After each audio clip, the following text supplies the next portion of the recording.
먼저 그냥 본문 그대로 잠깐 설명해 드리면, 아내와 남편이 그리스도께 복종하는 것처럼 서로 복종하고 사랑하고 존경하라 하는 것입니다. 이유는 그리스도께서 엄마 아빠의 사랑을 많이 받고 왔습니까? 그런데 여기 오늘 본문에 보면 잘하면 떠나 보내라 이렇게 얘기를 합니다. 후반절에 보시면 거기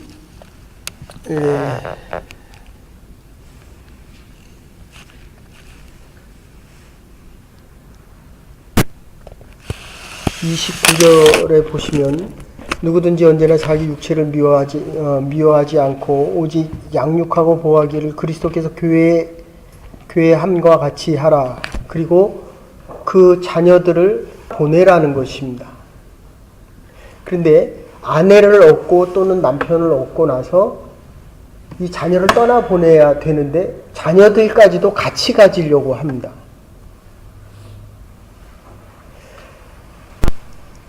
지금 이 그리스도께서 우리를 사랑하신 것처럼 너희도 아내와 남편을 사랑하고 그리스도가 교회를 사랑한 것처럼 사랑하고 그 다음에 물로 씻듯이 깨끗게 씻은다. 그것을 말씀으로 깨끗게 하라.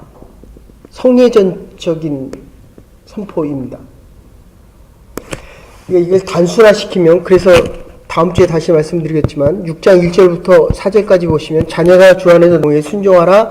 그리고 내 아버지와 어머니를 공경하라. 이것은 약속 있는 첫 계명입니다. 그래서 창세기 1장에 보면 하나님께서 세우신, 이 땅에 세우신 것은 교회와 가정밖에 없습니다.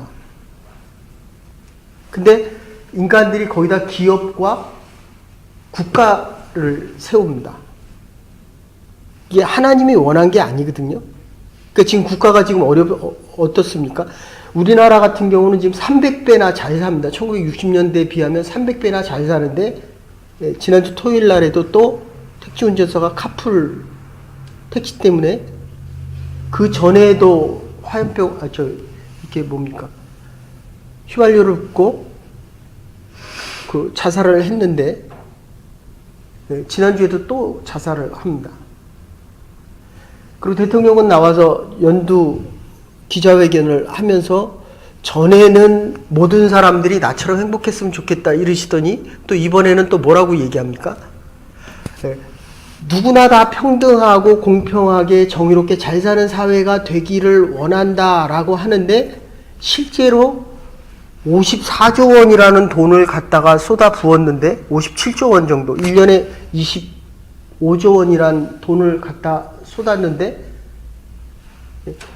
일시적인 일들, 그러니까 밖에 나가서 노인들이 쓰레기를 줍고 그리고 한 달, 두 달 일을 할 때에 그 돈을 주고 그 고용직 하는 사람들이 한 25만 명이 늘었습니다. 근데 반대로 36일 이상의 일을 하는 정규직 노동자들, 그러니까 한쪽에서는 25만 명이 늘면 한쪽에서는 25만 명이 줄어버린 겁니다. 자영업자들. 그러니까 좀 복잡한 얘기를 해서 다 말씀은 못 드리겠지만, 많은 것을 벌어서 공정하게 나누어야 되는데 번 것은 적은데 많이 나눠주려고 합니다. 그게 지금 유럽에서 모든 사회들이, 국가가 뱅크럽시 나는 거나 똑같은 방법입니다. 사회주의나 공산주의가 지나가면 일을 안 하고 많이 벌려고 합니다. 여기 일 안 하는 사람 없잖아요. 일을 해야지 먹고 사는데 일을 안 한 사람에게도 돈을 주니까 재정적인 한계가 어느 나라에게나 어느 가정에게나 그 다음에 개인적으로나 다 어려워진다는 겁니다. 지금 가정도 똑같습니다. 지금 우리 아기를 가졌으니까 3살 때까지 이 뇌에 대한 구조가 천조의 시놉시스, 이 뇌가 3살 때까지 생깁니다. 그러니까 벌써 엄마 뱃속에 있을 때 뇌 구조가 거의 90%, 85%에서 90% 다 생긴다는 거예요. 근데 몸은 15%에서 18%밖에 안 되거든요. 몸의 구조는. 근데 17세에서 20세가 되면 1000조의 시놉시스가 그 다음에 500조로 떨어집니다. 그래서 나폴레옹이 늘 한 얘기가 있습니다. 프랑스로 하여금 좋은 어머니를 갖게 하라. 그러면 프랑스는 좋은 아들을 가진 위대한 나라가 될 것이다.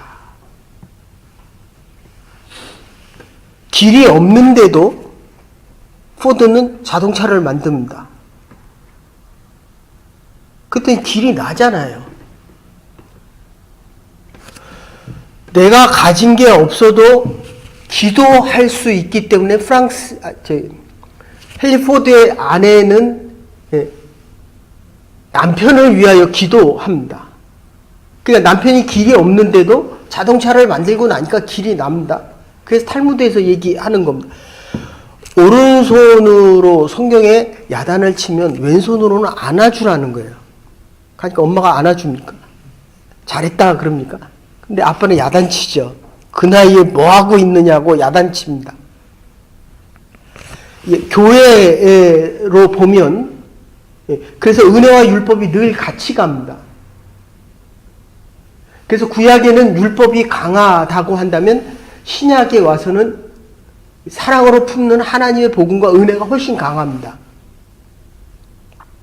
그래서 이 에베소서만 봐도 지금 바울이 4장까지는 교리적인 얘기를 했으면 이 5장부터는 윤리적인 이야기를 합니다.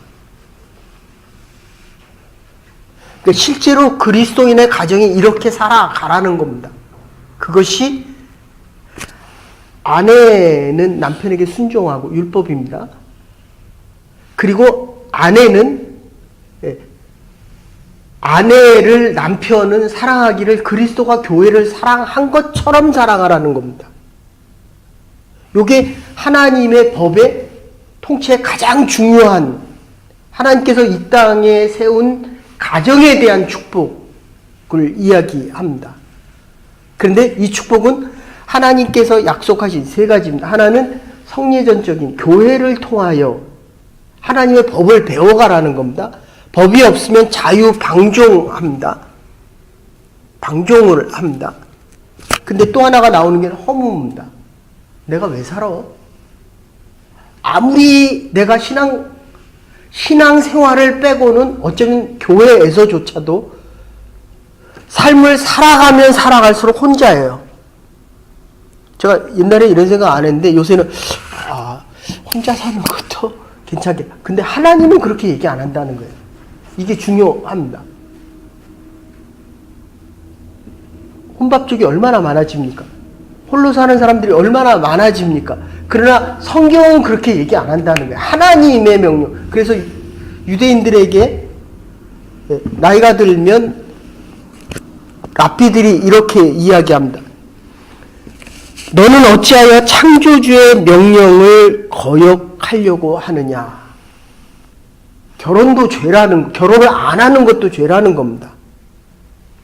그렇다면 결혼을 했다면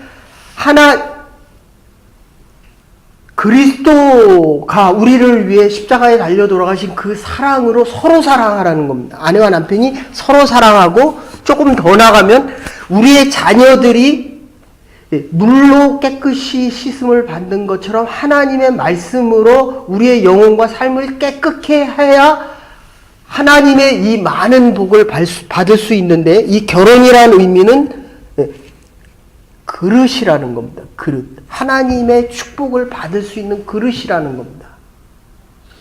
고린도서에 나오듯이 그릇은 깨끗해야 됩니다. 제가 전에 있던 교회에서 신방을 갔더니 어떤 집은 이렇게 잘 사는 게 중요한 게 아니라 좋은 그릇인 게 중요한 게 아니라 깨끗한 게 중요하다는 겁니다. 이게 목사가 신방을 갔는데도 어떻게 설거지를 안 해놓고 그거를 아침, 점심, 저녁을 다 싸놨어요. 거기다가 그 그릇을. 그래서 제 속으로 그런 생각이 들려요. 저기다 그냥 퍼먹지. 설거지를 안 하고 안 씻은 그릇에다 밥을 또 퍼서 먹으면 어떨까라는 생각이 들 정도로 그렇게 지저분하더라고요.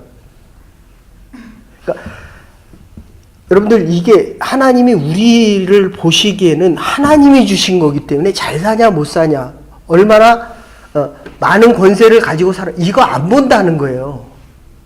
그런데 깨끗하냐 깨끗하지 않느냐는 꼭 보신다는 겁니다.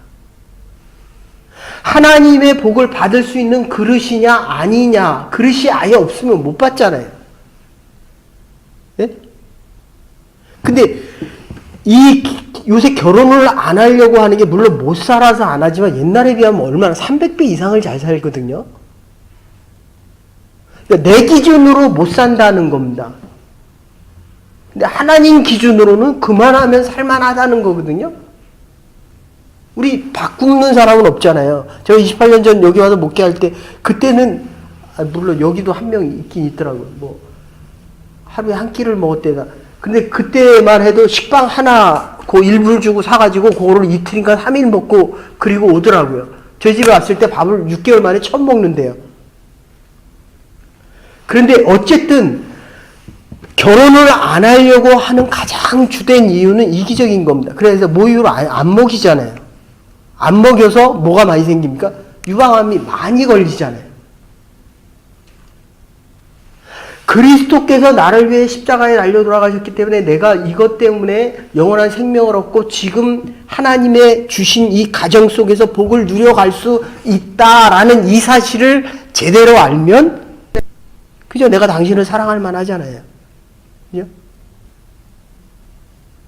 어저께도 그 숄레크에 있는 한 청년, 예? 마일스 커슨이 지난번에 여기 왔다가 우리 한 집사님이 이렇게 잘 해줘가지고 다시 돌아갔는데, 다시 왔다가 여기 토론토에서 그 커슨이 죽어서 내일 장례식을 하는데, 이 삶이 얼마나 소중하다라는 것을 하나님을 모르면 삶의 소중함을 모르고, 두 번째, 가정의 소중함이, 내가 하나님을 알지 못하면 내 이기심이 늘 하나님의 이 축복을 넘어서게 됩니다. 그리고 세 번째, 내가 사랑을 받은 자임을 모르는 동안에는 계속 이기적입니다. 이 사람이 나에게 해주기를 원합니다. 그건 아무리 많은 것을 받아도 있는 것에 대한 감사가 결코 되지 않는다는 겁니다.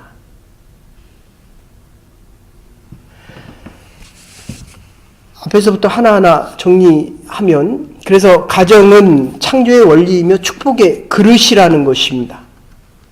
우리가 인생을 살아가면서 고독합니다. 허무합니다.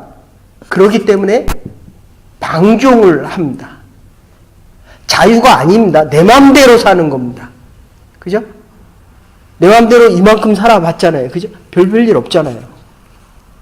그래서 이 하나님이란 분이 나에게 가신 이 꿈과 계획을 찾아가는 과정은 힘들지는 몰라도, 찾아가면 갈수록 이 복이 많은, 하나님께서 주시려고 하는 그 복이, 우리는 가진 게 제한되잖아요.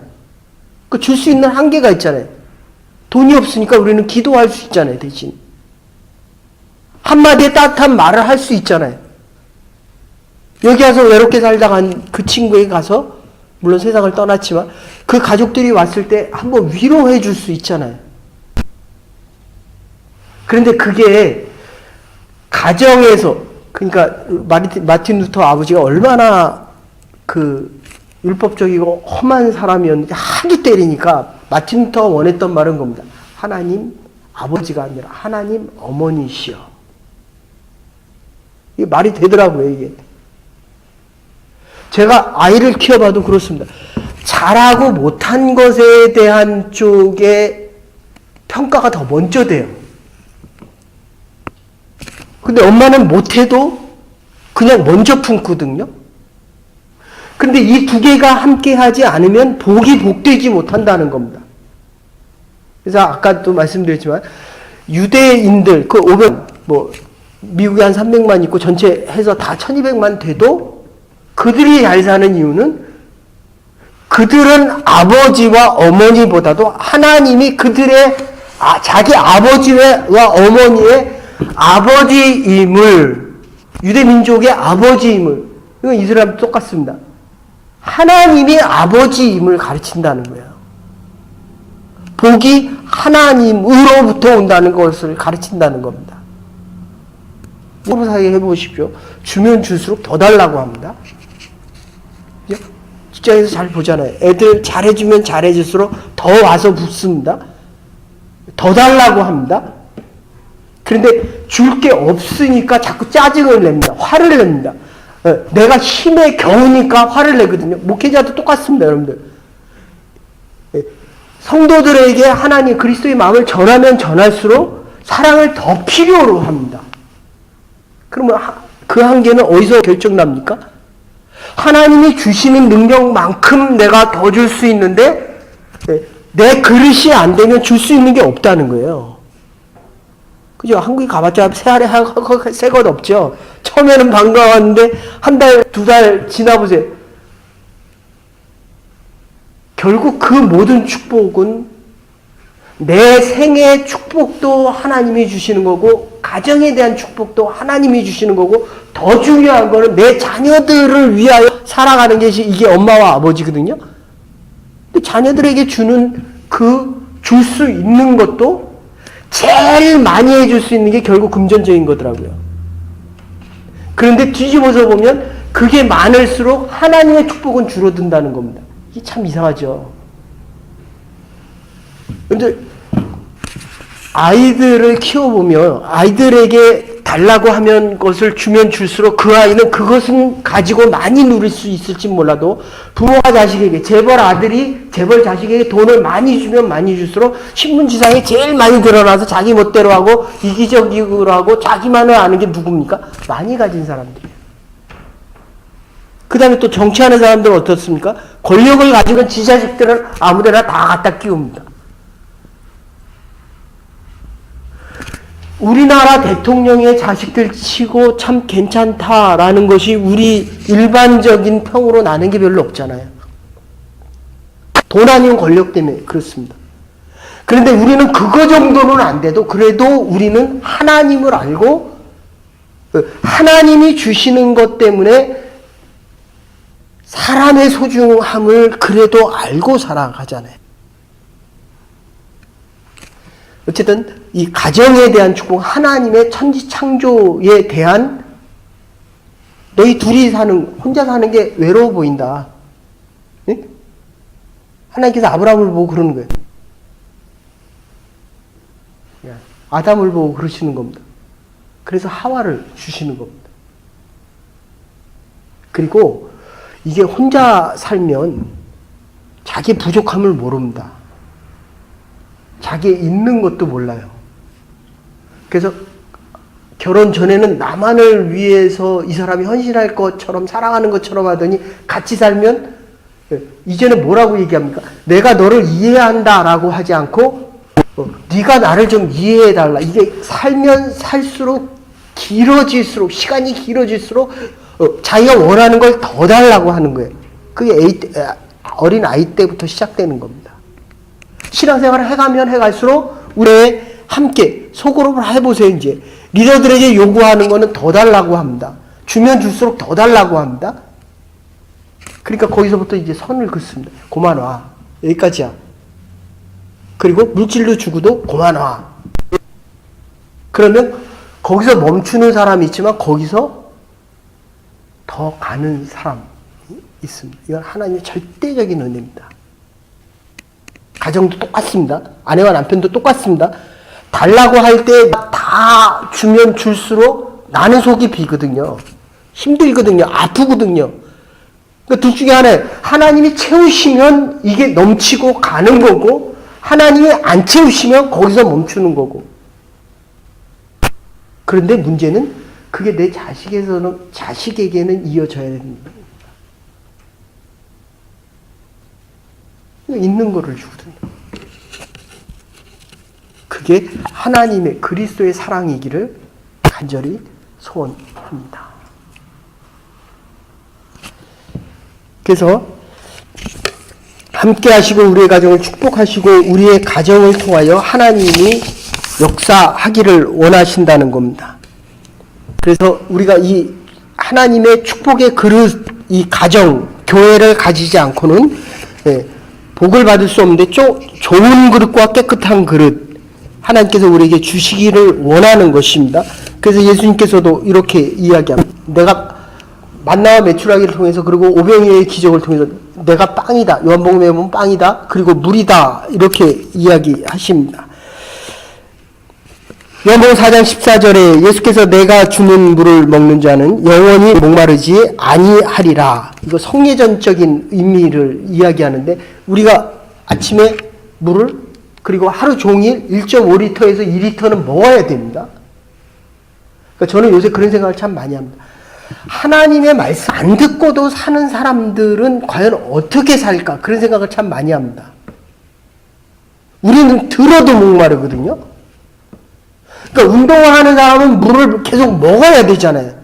근데 운동을 안 하고도 살거든요. 근데 결과는 어떻게 됩니까? 60, 70 넘어가면 운동을 안 한 것만큼 내가 살 수 있는 능력에 그 건강을 유지를 못한다는 거예요. 하나님의 말씀을 듣지 않고 하나님이 없이도 살 수 있지만 결국 그건 아까 얘기한 대로 방종과 허무와 외로움 속에 살아간다는 겁니다. 그죠? 혼자 살아도 안 외롭죠. 그거는 하나님이 주신 절대적인 독신의 은사입니다. 네, 같이 사십시오. 같이. 그래서 속으로 거기서 여러분의 믿음을 같이 나누십시오. 성례전적인 의미, 죄를 씻어내야만 새로운 것이 자꾸 채워지고 새로운 것이 내가 변해야만 2019년에 이 1호를 새롭게 살아갈 수 있고 2019년에 이 새날들이 복된 새날이 될 수 있다는 겁니다. 두 번째는 어쨌든 성례전적인 깨끗함과 새로워짐을 이야기합니다. 이게 가정에서부터 시작된다는 겁니다. 믿음의 아버지와 어머니로부터 시작된다는 겁니다. 내가 믿어도 내 자녀는 안 믿을 수 있어요. 아버지가 목사래도 나는 교회를 떠날 수 있다고요.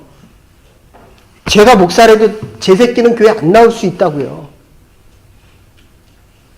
그런데 최소한 내가 받을 수 있는 하나님의 복을 성례전적인 창조의 질서가 있다면 그 다음에 따라오는 게 이 성례전적인 겁니다. 주의 날은 반드시 주의 전에 있어야 합니다. 여러분의 자녀는 반드시 세례를 받으셔야 됩니다. 여러분이 받는 축복은 반드시 내가 깨끗한 그릇 속에서 그릇을 통하여 하나님의 축복을 받는 인생을 살아가야 한다는 것입니다. 근데 이게 오늘도 나가서 일하는 것을 해서 돈 벌려고 하는 쪽에 마음의 관심이 훨씬 더 많이 가 있잖아요. 이슬람교도는 하루에 6번씩 손님이 와도 손님 안 받고 절하고 예배 드리고 있잖아요. 그래서 이 하나님을 이해한다. 아까도 말씀드렸죠. 마틴 루터가 하나님 어머니였으면 좋겠다. 그럼에도 불구하고 하나님 아버지가 절대적으로 필요한 이유는 우리에게 복과 하나님의 주의 날, 주의 전에 나와 예배드리는 이 소중함 때문이라는 겁니다. 그래서 가정 안에는 반드시 사랑과 복종이 있어야 되는데 22절, 23절, 24절, 25절입니다. 주께 하듯 하라는 겁니다. 주 기준이라는 것입니다. 주께 복종하듯이 주가 나를 위해 죽었으면 내가 그분을 위해 살아가야 될 이유가 있다면 이 사랑의 가치가 내가 생각하는 것보다 위대하신 이 만유의 주이신 하나님의 살아계심이 더 크다고 한다면 그분이 나를 위해 죽었다면 지금 내가 아무리 어렵고 힘들어도 나의 작은 삶을 위해서 희생하셨다면 내 삶은 그 가치가 훨씬 더 커져야 된다는 것. 우리를 의롭게 하시기 위해 우리 죄를 용서하기 위해 그리고 잃어버린 우리의 의의를 회복시키기 위해 십자가 지신 그 예수 그리스도의 사랑이라면 우리가 그분을 위해 해야 할 수 있는 이 헌신은 더 커야 된다는 겁니다. 그래서 시카고 대학의 톰 브라우닝 교수가 이렇게 이야기합니다. 현대를 살아가는 우리 인간들에게 가장 문제되는 것은 결국 희생하기 싫기 때문이다. 혼자 사는 것도 희생하기 싫기 때문이다. 모유를 주지 않는 이유도 희생하기 싫기 때문이다. 그러나 결과는 희생을 통하여 얻을 수 있는 것이 희생을 하지 않는 이기적인 마음보다도 하나님의 구원의 역사가 훨씬 더 크다는 거예요. 하나님의 축복의 역사가 훨씬 크다는 겁니다. 조심스럽지만 정말 독신의 은사가 아니라고 한다면 그 독신의 은사는 하나님이 주는 은사니까 다르거든요. 혼자 살아도 복될 수 있다면 그건 하나님의 절대적인 은사가 아니면 결국 이 결혼에 대한 문제, 이 문제는 결국 나의 이기심에서 옵니다. 계속 말씀드렸지만 내가 얼마나 나를 죽이고 헌신하느냐가 가정이 얼마나 더 복되고 행복할 수 있느냐에 대한 거라고 한다면 교회도 마찬가지입니다. 교회에서 내가 얼마나 더 희생할 수 있느냐에 대한 것은 희생을 통한 하나님의 사랑과 축복이 훨씬 더 크다는 거예요. 근데 그게 싫거든요, 희생이. 그러니까 복도 없습니다. 저는 이제까지 그런 생각 안 들었는데 요새는 문득문득 그런 생각이 듭니다. 내가 과연 다시 목회를 하면 어떤 목회를 할까? 복된 목회를 하고 싶습니다. 의에 대한 얘기를 훨씬 많이 했거든요. 그런데 그 복 안에는 희생과 헌신이 훨씬 커야 됩니다. 제 동기 목사님 중에 한 분이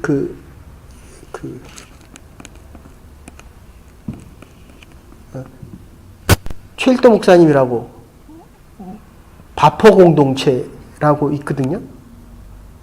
그 청량리 588에서 그 창녀들을 위하여 전도하고 그 다음에 자기가 씻으러 간다고 교회선을 타고 갔다 왔는데 청량리 역전에 누워있는 그 사람들이 그대로 또 누워있는 것을 보고서는 그들을 먹이기 시작하더니 그 다음날 갔더니 3명이가 5명을 먹었더니 20명이 나와서 밥 달라고 또 하더래요. 그 주고 났더니 그게 더 줄 수 있는 한계가 있잖아요. 그러니까 거기서 나는 거예요. 내가 여기서 그만할까? 아니면 더 할까? 그래서 집 팔아가지고서는 전셋돈 빼가지고 그거 밥 먹였더니 천사가 5천사가 되고 5천 천사가 되고 만천사가 되고 그게 자꾸 번져나가는 겁니다. 그 한계가 되었을 때 결국 사실은 더할 수 있는 믿음과 능력을 주시는 것도 하나님이지만 안 하겠다, 못 하겠다 하는 것도 사실은 내가 받은 한계입니다.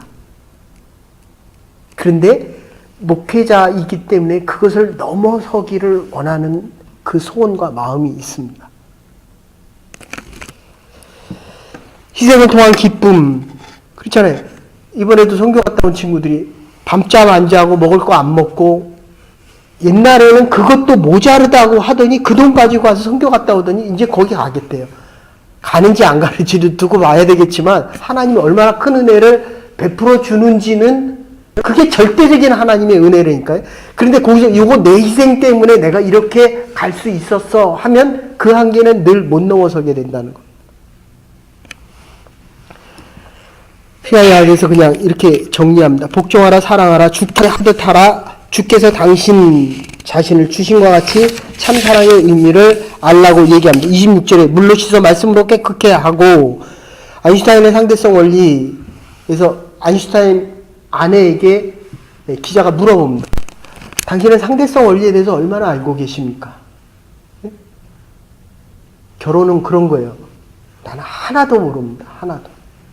당신은 태권도에 대해서 얼마나 압니까? 태극 입장해요? 5장 할 줄 알아요? 나는 하나도 모릅니다. 상대성 원리. F = MC 자선 뭐 이런 거 있어요. 질량이 클 때 때리면, 큰 사람이 때리면 아파요. 그게 상대성 원리예요. 여자가 때리면 덜 아프거든요.